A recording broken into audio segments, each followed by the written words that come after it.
today on the Frontline Health Podcast.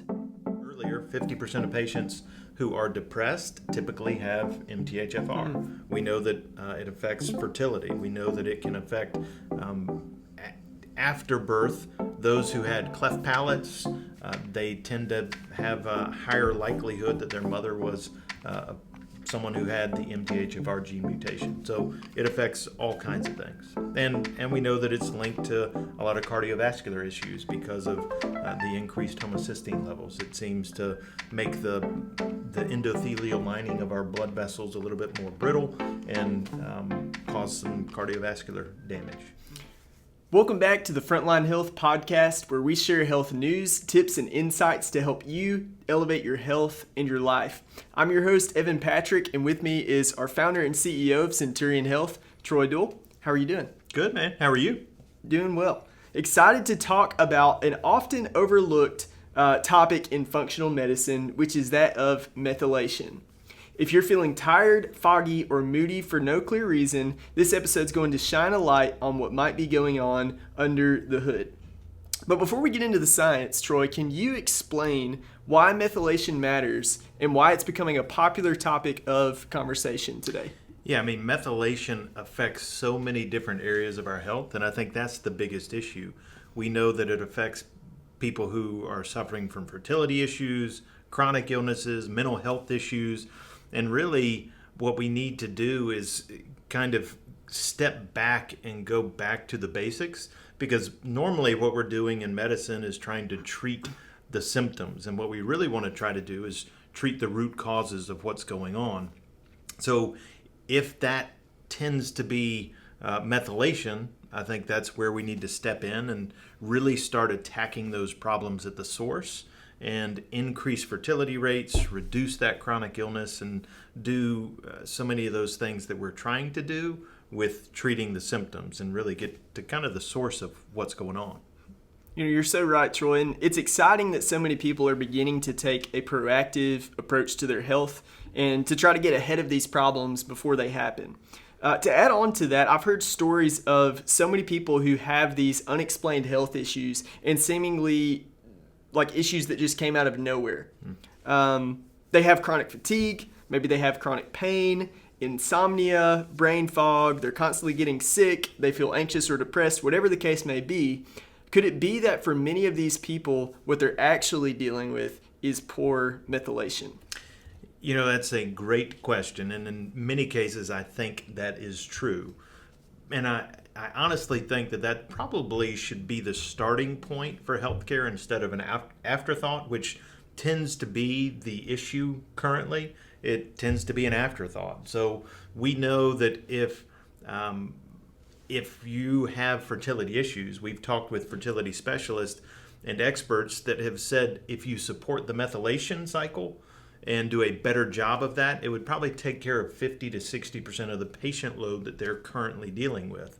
And we also know that studies have shown if you're depressed, over 50% of those patients suffer from some type of methylation issue and have that going on. So yeah, I think it can certainly help. Is it going to be the silver bullet that takes care of everything for everybody? Mm-hmm. No, definitely not. But I think it is probably the main starting point that we need to get to within medicine for sure. Mm-hmm.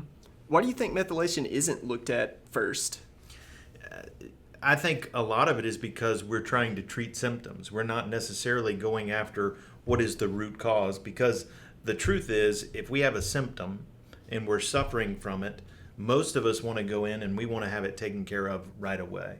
And I think some of that is on us and some of that's on the physicians that we go to who are trying to treat symptoms because they see benefit for their patients from that standpoint. But it just turns into a long cycle of continuing to take these medicines over and over. Yeah, and that's tough because, I mean, I have to imagine and have even heard stories of people coming in and they expect their physician to serve them as like a customer instead of a patient, and it's that kind of they want that kind of the customer is always right type of attitude from their doctor, and so their doctor does what they can do to sort of appease their patient. Yeah, and it's difficult. I can imagine as a physician having a patient come in that is is feeling miserable. Maybe they've taken time off from work. So they don't want to send them away empty-handed. They don't want to send them away saying, this is something that you could solve on your own, because then there's really no need for a physician in those standpoints. So you're working yourself out of a job in many of those cases.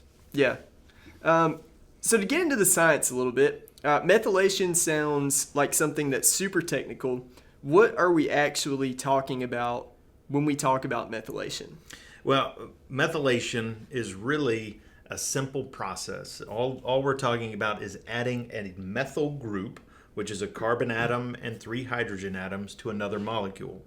And then it may sound like it's not such a big deal, but this is something that happens millions upon millions of times per second in our body in order for us to actually function. So it helps us with DNA repair, it helps us with our neurotransmitters and so many other things. So it is an extremely important piece of what's happening in our body on a second by second basis.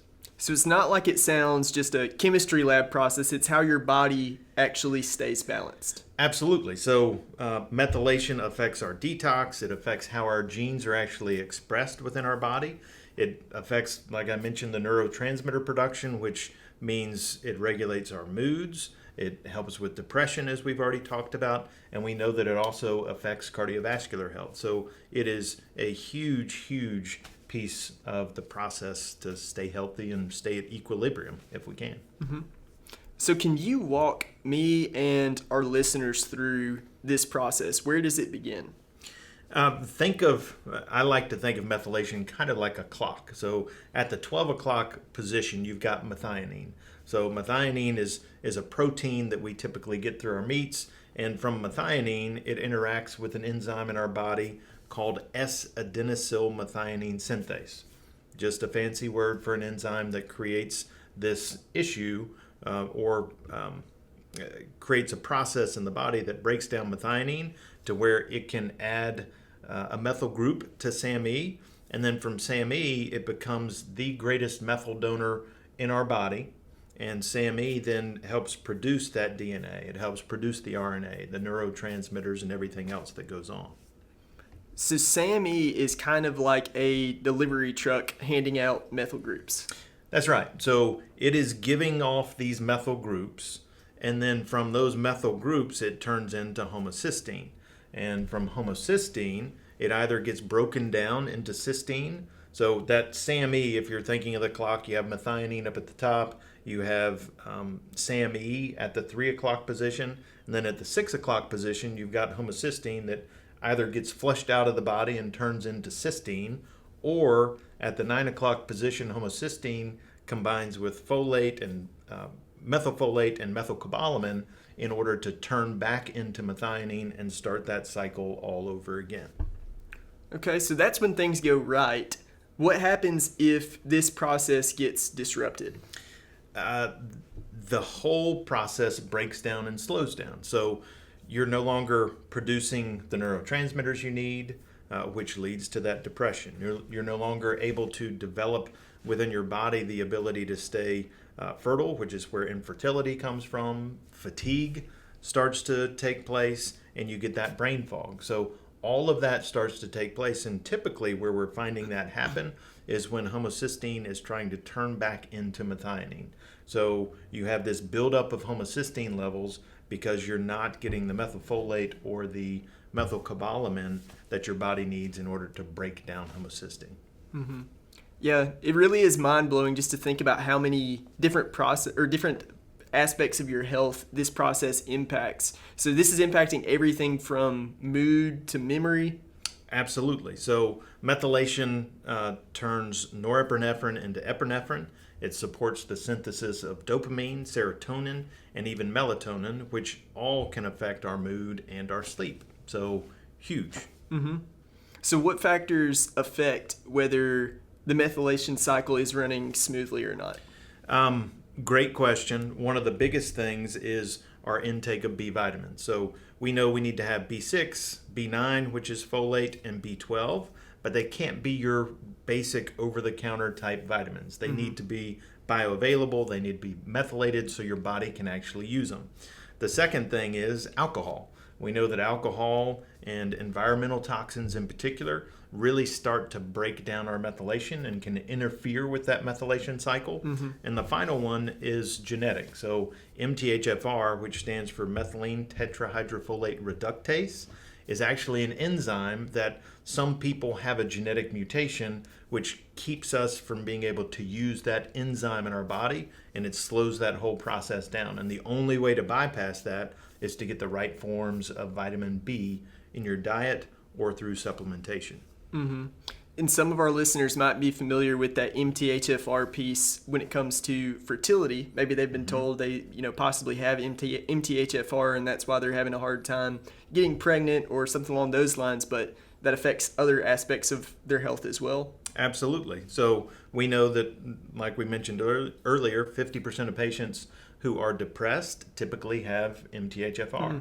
We know that it affects fertility. We know that it can affect after birth, those who had cleft palates, they tend to have a higher likelihood that their mother was someone who had the MTHFR gene mutation. So it affects all kinds of things. And we know that it's linked to a lot of cardiovascular issues because of the increased homocysteine levels. It seems to make the endothelial lining of our blood vessels a little bit more brittle and cause some cardiovascular damage.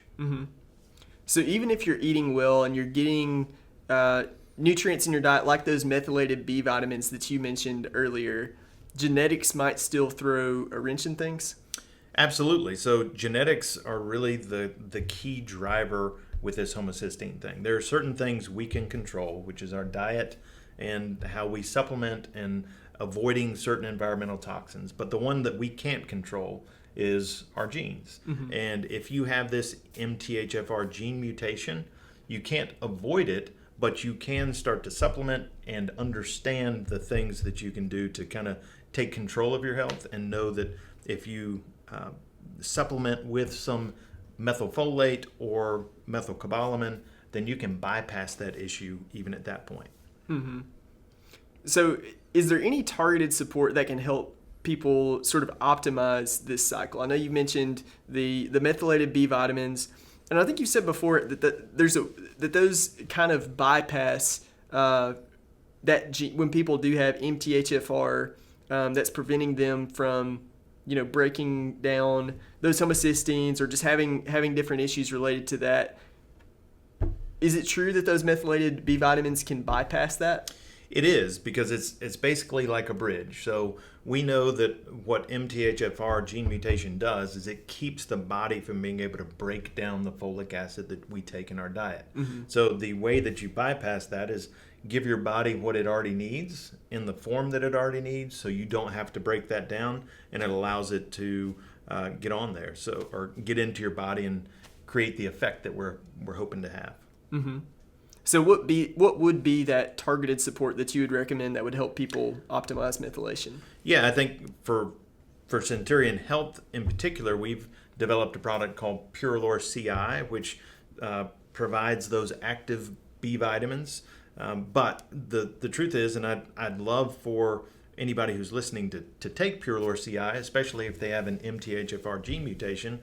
But the truth is, if you go out and you find a methylfolate and you find methylcobalamin and you get pyridoxine 5-phosphate, which is the broken down version of B6, that will go a long way in helping you get to where you need to go. So what would you say to someone out there who's listening who says, I eat a healthy diet, I'm getting all of the nutrients I need, stop trying to sell me your snake oil? Well, I can appreciate that statement, because the truth is, in a perfect world, that would certainly be all we need, which is to eat right, to make sure that we're avoiding those toxins in the environment so our body is working the best it possibly can.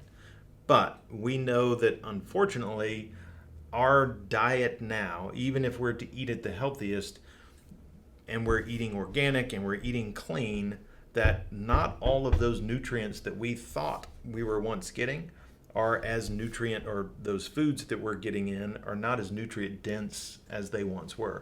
So we're not getting as much of the nutrients as we're hoping, even if we're eating clean. And knowing that it doesn't matter what you eat, and you can eat as clean as possible and get yourself set up to be at the right spot. So what we're saying and suggesting is it's not going to hurt to supplement. Mm-hmm. We're not saying that this should be the only thing that you do, but it should be a supplement, which is exactly what supplements were designed for. Yeah. To help push you over the top, to help ensure that you're getting all the nutrients that you need in order to overcome any issues of MTHFR or any environmental toxins that you may come across.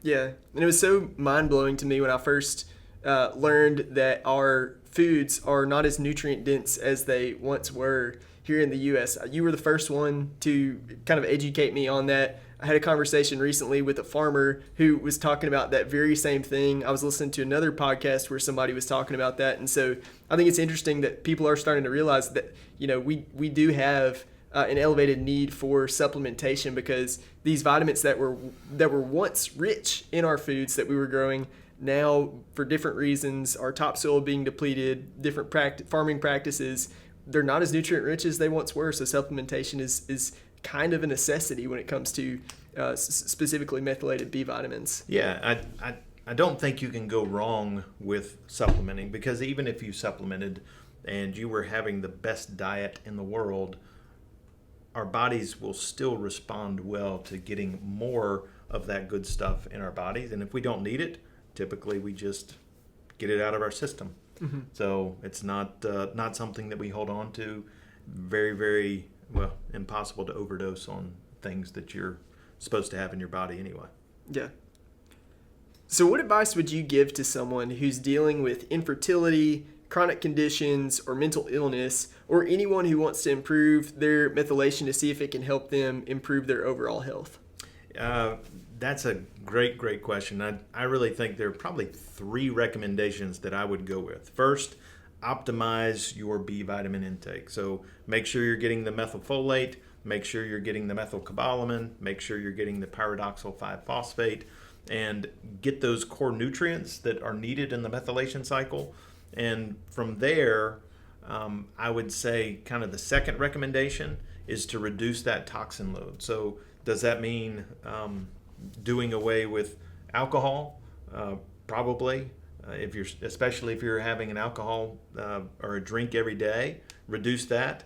Avoid those environmental toxins that you may have. So we know that mold exposure, other things along those lines can actually decrease the methylation cycle that's going on. So avoid mold, and really start using those non-toxic personal care and even cleaning products.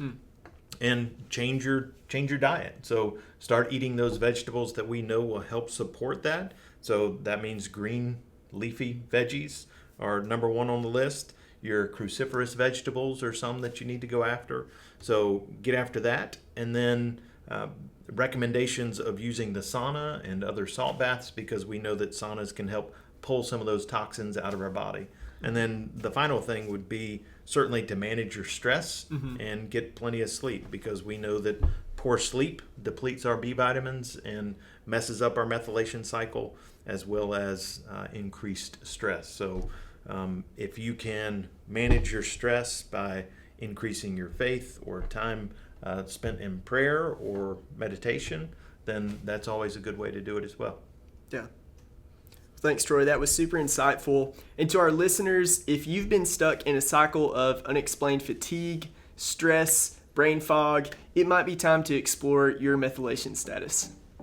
Yeah, and I would always recommend going to a doctor, getting tested if you can, and then take those steps that we've talked about throughout this podcast to really support your body and give yourself a little bit more ownership of what's going on, and don't feel like you have no control over this process. That's right.